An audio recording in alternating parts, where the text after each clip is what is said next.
الرحیم ایاک نعبد و ایاک نستعین۔ میرے پاکستانیوں، آج میں ایک آپ کے سامنے یہ ہنگامی جو میڈیا ٹاک کرنے لگا ہوں، یہ ایک ایسی خوفناک اور دردناک اور تکلیف دہ چیز ہے کہ میں سمجھا یہ انتظار نہیں کر سکتی کل کے لیے۔ میرے ساتھ جاوید علی بیٹھے ہوئے ہیں، ایک طرف عثمان ڈار جو ہمارے سیال کوٹ کے پریزیڈنٹ ہیں۔ میں ذرا اب آپ کو صرف بتانا چاہتا ہوں کہ یہاں ہو کیا رہا ہے اس ملک میں۔ میں اپنی قوم کو آگاہ کرنا چاہتا ہوں کہ پاکستان کو کس طرح ایک بنانا ریپبلک بنا دیا گیا ہے۔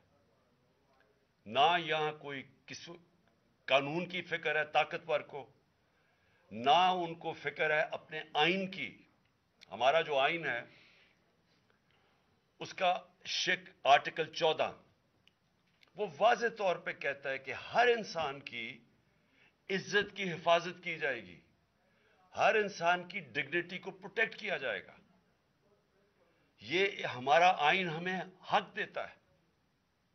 لیکن جو یہ جاوید علی سے ہوا، یہ میں اس کے منہ سے آپ کو سننا چاہیے کہ اس انسان سے ہوا کیا، اور میں اس کے بعد آپ کو بتاؤں گا یہ جب ختم کر دیں گے کہ یہ جاوید علی تو ایک آدمی ہے جو سامنے آ گیا ہے۔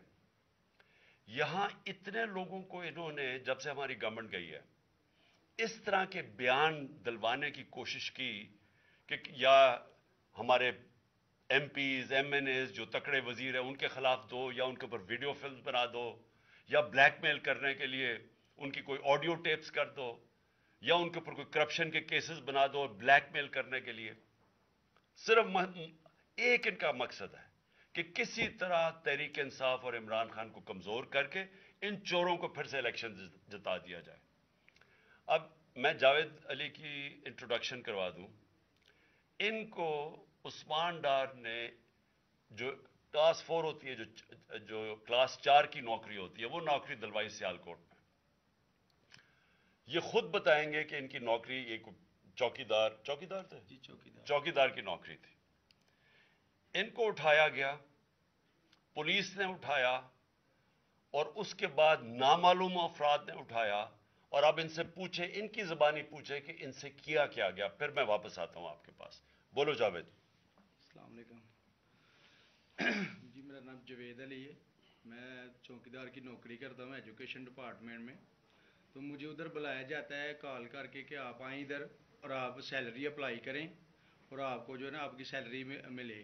میں ادھر گیا ہوں اور مجھے ادھر صبح 11 بجے سے لے کے تقریباً 3-3:30 بجے تک بٹھایا جاتا ہے۔ آپ بیٹھو، کرتے ہیں تقریباً ادھر 4 بجے کے قریب 7-8 پولیس والے آتے ہیں۔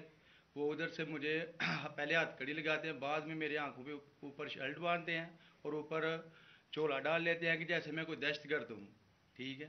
ادھر سے مجھے پرائیویٹ گاڑی میں اٹھاتے ہیں اور لے جاتے ہیں نامعلوم جگہ پہ۔ ادھر جا کے میرے اوپر مارکس چڑھا ہوتا ہے، آنکھیں باندھی ہوتی ہیں، تقریباً 7-8 بندے ہوتے ہیں وہ جو مجھے جاتے فرش پہ لٹا دیتے ہیں اور مارنا شروع کر دیتے ہیں کہ تم نے عثمان ڈار نے تم سے کتنے پیسے لیے نوکری دلوانے کے لیے۔ میں کہتا نہیں دیے، پھر بھی مجھے دوسری دفعہ کبھی الٹا لٹکا دیتے ہیں کہ مانو تم نے عثمان ڈار کو پیسے دیے ہیں، کانٹریکٹر سے لے کے پیسے دیے ہیں۔ جب نہیں مانتا تب بھی مجھے کبھی سیدھا لٹکا دیتے ہیں، کبھی الٹا لٹکا دیتے ہیں۔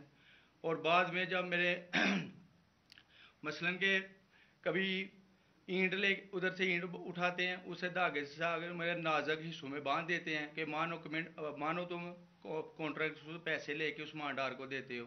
کپڑے اتارتے ہیں، بتاؤ۔ بعد میں مجھے ننگا کرتے ہیں، کپڑے اتارتے ہیں، کپڑے اتار کے ادھر فرش پہ بٹھا دیتے ہیں کہ مانو تم نے عثمان ڈار کو پیسے دیے ہیں۔ جب نہیں مانتا تو پھر ادھر سے کہتے ہیں کہ ایک ڈالا بھیجو، اس کی بیوی کو اٹھاؤ، اس کے بچے کو اٹھاؤ اور ادھر اس کو لا کر اس کو برہنہ کرو، اس کی ویڈیو بناؤ، فیس بک پہ ڈالو اور بلیک میل کرو۔ تب ادھر سے جا کے جب میری فیملی آئی تب میں ادھر سے ٹوٹا، ان کے آگے رویا کہ اب آپ بتائیں کہ میں نے کیا کرنا ہے۔ اس نے کہا کہ آپ 164 کے بیان دیں اور یہ کمنٹ میرے کہہ رہے ہیں کہ آپ نے یہ پیسے ٹھیکیداروں سے لے کے عثمان ڈار کو دی۔ یہ بتائیں آپ کہ کوئی یہ سب چپ ہو جاتے تھے جب کوئی آتا تھا ایک ادھر آدمی؟ جب میری تو آنکھیں باندھی ہوتی تھی، ٹھیک، اس وقت جب کوئی آتا تھا ادھر، کوئی افسر آتا تھا، یہ کہتے تھے کہ بڑے صاحب آ گئے ہیں، بڑے صاحب آ گئے ہیں، اور سب سائلنٹ ہو جاتے تھے. جب وہ آتا تھا سب سائلنٹ تھا. اب ٹھیک ہے لگے رہو، کرتے جاؤ، لگے رہو. یہ بات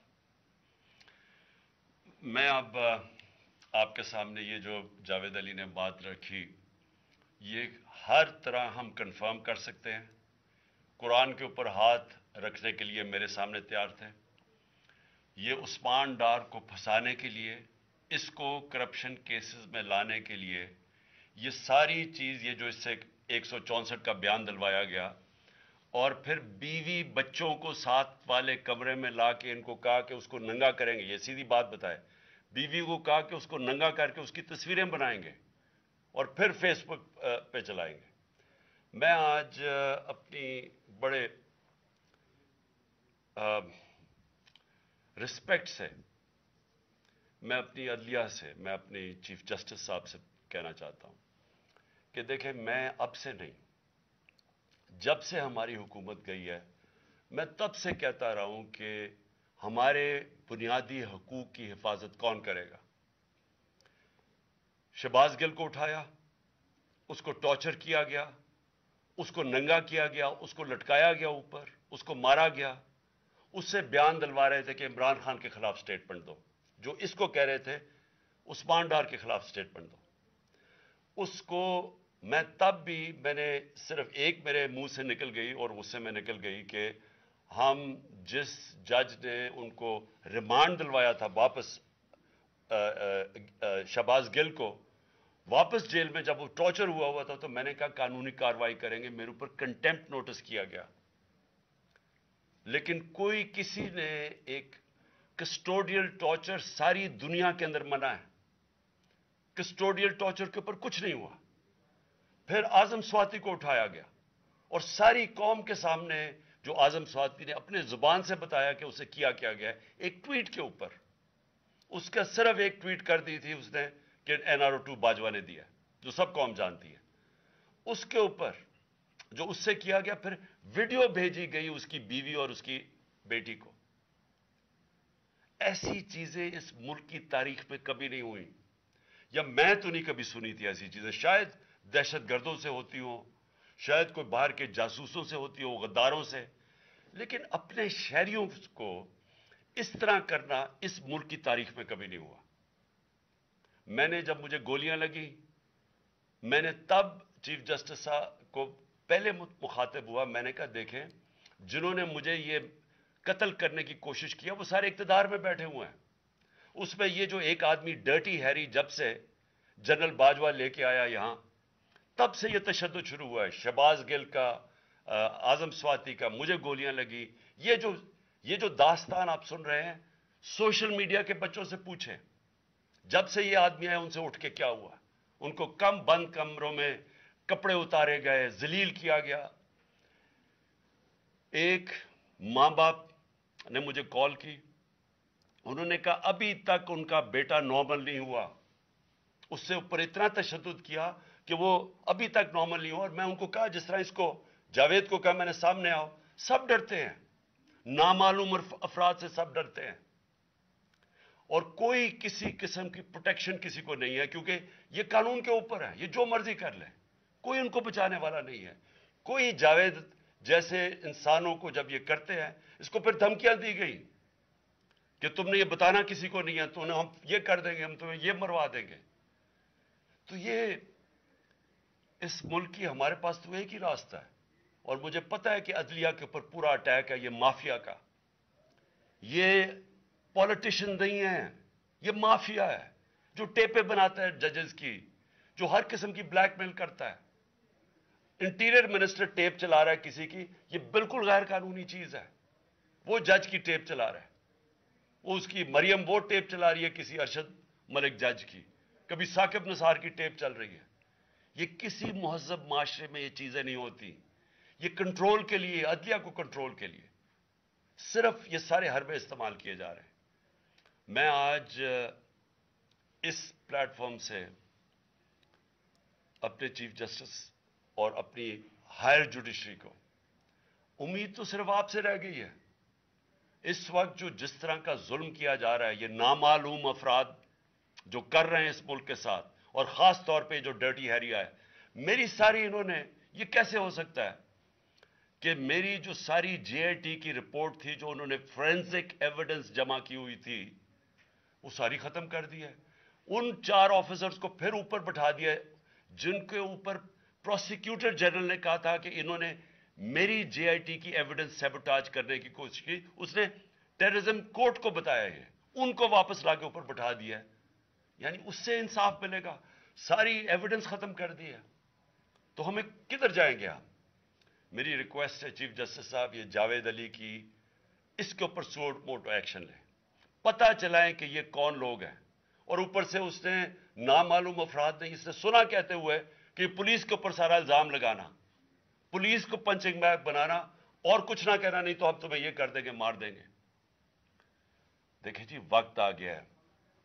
میں اپنی جوڈیشری سے یہ کہنا چاہتا ہوں کہ یہ جو بھی آپ کا سب سے بڑی جوڈیشری کی سب سے بڑی ذمہ داری ہمارے بنیادی حقوق کی حفاظت کرنا ہے. یہاں جس طرح یہ رجیم چینج کے بعد جس طرح بنیادی حقوق ختم کیے گئے ہیں، لوگوں کو لاوارث چھوڑ دیا ہے، سمجھ نہیں ہے لوگ جائیں کدھر انصاف کے لیے. ہم نے ایک پرامن احتجاج جیل بھرو تحریک شروع کی. جو لوگوں کو اٹھا کے لے کے جا رہے ہیں، ان کو کپڑے نہیں دے رہے ہیں، ان کو دور دور لے گئے ہیں، کسی کو اٹک ڈرانے دھمکانے سے خوف پھیلا رہے ہیں. ایک طرف ایک پرامن احتجاج تاکہ ملک میں نقصان نہ پہنچے. اب ہماری قوم آگے مشکل میں ہے، مہنگائی میں ڈوب گئی. کبھی پاکستان کی تاریخ میں 41% مہنگائی انفلیشن نہیں ہوئی. چھوڑ کے گئے تھے 12% تھی، آج 41% ہے. ہم اس کے احتجاج کریں کہ چور اوپر بٹھا دیے، این آر او مل گیا ہے، پکڑ کے یہ حالات ہوتا ہے. سب کو ڈرانا دھمکانا، جرنلسٹ کو، صحافیوں کو، ٹی وی چینلز کو. تو میں صرف چیف جسٹس صاحب اور آپ اپنے سپریم کورٹ سے آج خاص درخواست کرتا ہوں کہ یہ جاوید علی کی کہانی سنیں، پوچھیں کون ذمہ دار ہے. کہیں تو لائن ڈرا کریں کہ اب ان کو خوف تو ہو کہ کوئی کھڑا ہے ان کے لیے، عوام کے لیے، عوام کے ساتھ کھڑا ہے. کوئی تو ایکشن لیں تاکہ عوام کو کوئی حوصلہ ہو کہ ہماری عدلیہ ہمیں بچائے گی. کون بچائے گا جاوید؟ سوچیں کہ بیوی بچوں کو ساتھ والے کمرے میں جا کے کہتے ہیں اس کو ننگا کر کے ہم اس کی تصویریں بنائیں گے. یہ کون سے معاشرے میں ہوتا ہے؟ یہ کوئی غدار ہے؟ کوئی ایک چوکی دار کی کلاس 4 کی نوکری کر رہا ہے، اس سے اٹھا کے یہ کیا کہ جی اس کے خلاف ایویڈنس دے، کہ وہ دیکھیں جی کتنا آپ نے اس کے لیے کتنی، پتہ نہیں کدھر سے اس نے کلاس 4 کے چوکی دار نے پتہ نہیں کیسے پیسے بنا کے دینے تھے اس کو. لیکن کوئی ایویڈنس مل جائے تاکہ کسی طرح تحریک انصاف کا جو سیالکوٹ کا ہمارا ڈسٹرکٹ کا پریزیڈنٹ ہے، اس کو کسی طرح گندا کیا جائے اور اس کو کسی طرح نااہل کیا جائے، کسی طرح اینٹی کرپشن میں آ جائے. اور یہ ہے پنجاب کی جو انہوں نے کیئر ٹیکر گورنمنٹ، یہ جو ایک بددیانت دار ایک میں اس کا نام مجھے سمجھ نہیں آتا کہ ایسا گھٹیا چیف الیکشن کمیشن اس ملک کی تاریخ میں نہیں آیا کہ شرم نہیں آئی کہ نیوٹرل کیئر ٹیکر یہ حرکتیں کرتا ہے. یہ نیوٹرل کیئر ٹیکر کے نیچے ہو رہا ہے.